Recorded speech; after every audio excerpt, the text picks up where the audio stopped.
जम्मू और कश्मीर के पुंछ और राजौरी रेंज के डीआईजी दानिश राणा ने पाकिस्तान सेना के भारतीय सैनिकों पर हमले की निंदा की है। राणा ने कहा कि पुंछ के सीमावर्ती इलाके समेत लाइन ऑफ कंट्रोल के आसपास सुरक्षा बढ़ा दी गई है, क्योंकि पाकिस्तान की तरफ से घुसपैठ की कोशिश की जा रही है।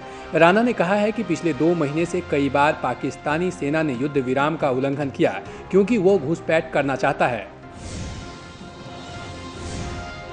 प्रशासन से आश्वासन मिलने के बाद शहीद हेमराज सिंह की मां मीना देवी और उनकी पत्नी धर्मावती ने अपनी भूख हड़ताल वापस ले ली। प्रशासन ने पीड़ित परिवार को सरकारी मदद देने का आश्वासन दिया है। भारत पाकिस्तान सीमा पर युद्ध विराम उल्लंघन की घटना में बेरहमी से मारे गए 2 भारतीय जवानों में से एक लांस नायक हेमराज के परिवार और गांव के लोगों ने भूख हड़ताल खत्म कर दी है। जयपुर के खासाकोठी में समाजवादी पार्टी के कार्यकर्ताओं पर पुलिस ने लाठीचार्ज किया।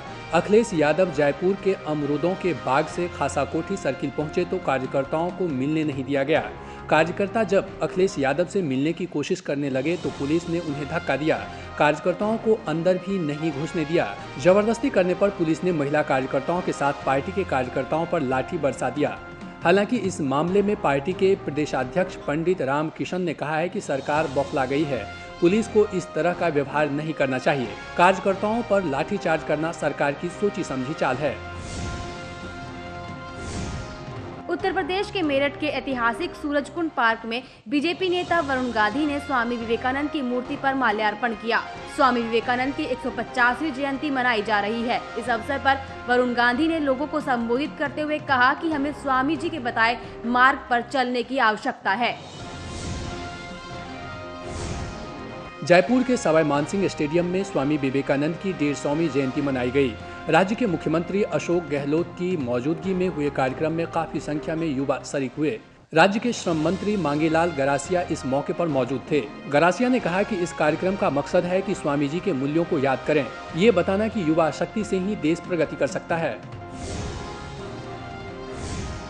गुरदासपुर में एक 28 साल की महिला ने चलती बस में गैंगरेप की शिकायत दर्ज कराई है। महिला का कहना है कि वो मेहमानी जाने के लिए बस पर सफर कर रही थी, तभी ड्राइवर सहित 6 लोगों ने मिलकर उनके साथ सामूहिक दुष्कर्म किया। हालांकि पुलिस ने 7 में से 5 आरोपी को गैंगरेप के मामले में गिरफ्तार कर लिया है। 2 अन्य आरोपी की तलाश जारी है। इन लोगों ने अपना जुर्म कबूल कर लिया है।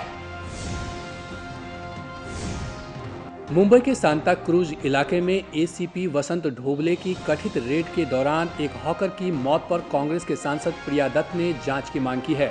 उधर मुंबई के संयुक्त पुलिस आयुक्त सदानंद दाते ने कहा है कि राज्य के गृह मंत्रालय के आदेश के मुताबिक इस केस की जांच राज्य अपराध अन्वेषण विभाग करेगा।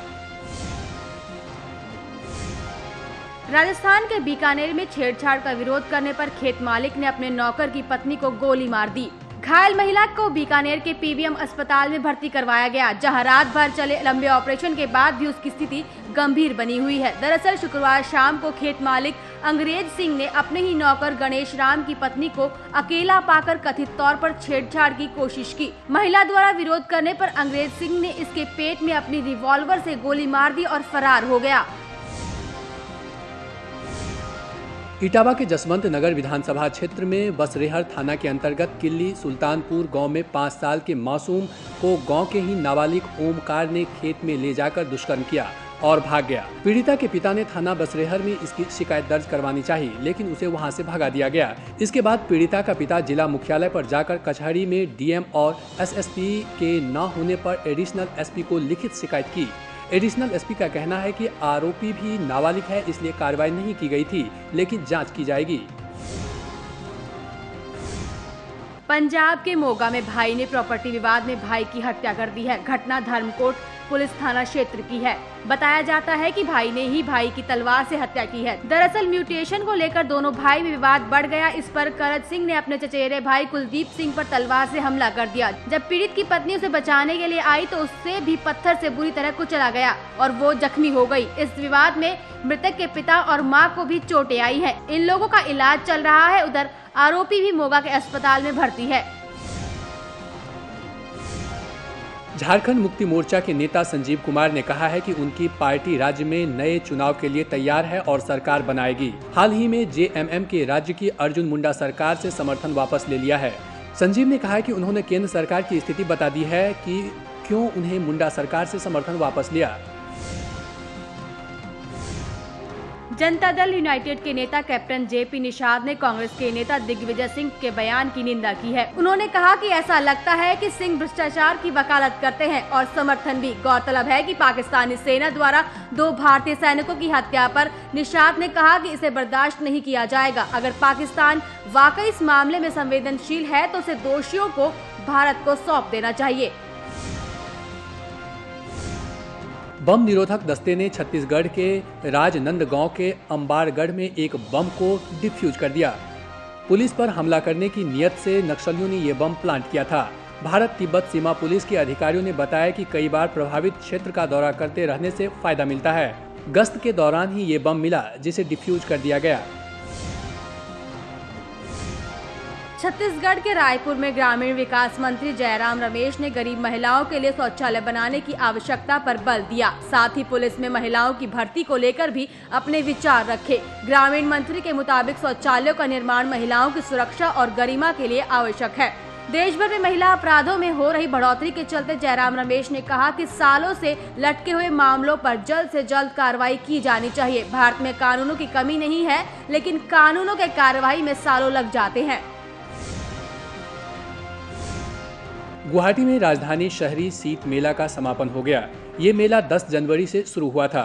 करीब 1000 कलाकार राजधानी के श्रद्धांजलि समारोह में जुटे, जिसमें ज्यादातर संगीतकार, छायाकार, पेंटर, फिल्म निर्माता, लोक कलाकार और शिल्पकार शरीक हुए।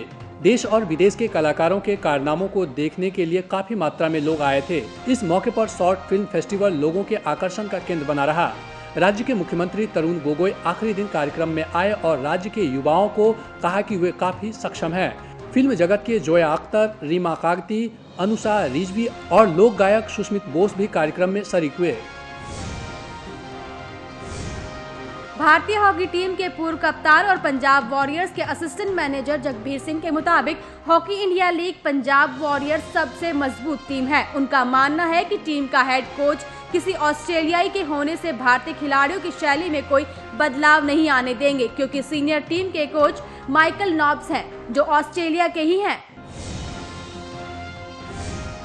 फिल्म निर्माता पूजा भट्ट को धमकी भरे कॉल करने वाले शख्स को बांद्रा पुलिस ने गिरफ्तार कर लिया है। सोशल नेटवर्किंग साइट ट्विटर के जरिए पूजा भट्ट ने इस बात को कंफर्म कर दिया है कि फोन करने वालों को गिरफ्तार कर लिया गया है और वो वोडाफोन का एक कर्मचारी है। कॉलर ने पहले महेश भट्ट को कॉल करने की कोशिश की, लेकिन कॉल नहीं लगा तो उसने उनकी बेटी पूजा को टारगेट बना लिया। इसके बाद बुधवार को पूजा ने बांद्रा पुलिस स्टेशन में शिकायत दर्ज करवाई थी। मुंबई में बॉलीवुड अदाकारा कल्की कोचलिन ने नोकिया लूमिया WP8 के 2 नए डिवाइस नोकिया लूमिया 920 और नोकिया लूमिया 820 को लॉन्च किया। इस समारोह के दौरान कल्की ने अपनी आगामी हॉरर फिल्म एक थी डायन का अनुभव बांटते हुए कहा कि हॉरर फिल्म में काम करने का उनका अनुभव नया है। इससे पहले उन्होंने कभी हॉरर फिल्म में काम नहीं किया। उन्हें उम्मीद है कि उनकी ये फिल्म दर्शकों के बीच अपनी छाप छोड़ने में कामयाब होगी। बॉलीवुड अभिनेता जितेंद्र और ग्रेसी सिंह ने मुंबई में अपनी आगामी फिल्म महाभारत और बारबरिक को लॉन्च किया। इस फिल्म का निर्माण के यादव ने किया है और धर्मेश तिवारी ने इसका निर्देशन किया है। इस मौके पर फिल्म के लीड स्टार कास्ट भी मौजूद थे। अदाकारा ग्रेसी सिंह ने कहा है कि वह पहली बार किसी पौराणिक फिल्म में काम कर रही हैं और इस फिल्म को लेकर वह काफी खुश भी दिखाई दी। बिग बॉस सीजन 6 का खिताब उर्वशी ढोलकिया ने अपने नाम कर लिया। हालांकि उर्वशी इमाम को बिग बॉस का विजेता मानती हैं। जब शो से डेलनाज बाहर हो गई तब उर्वशी को हैरानी हुई, क्योंकि उर्वशी के अनुसार डेलनाज इस शो की प्रबल दावेदार थी और उर्वशी ने ये भी कहा कि इमाम भले ही शो में सबसे झगड़ते रहे हो, पर शो के लिए वो भरपूर मनोरंजन का साधन थे।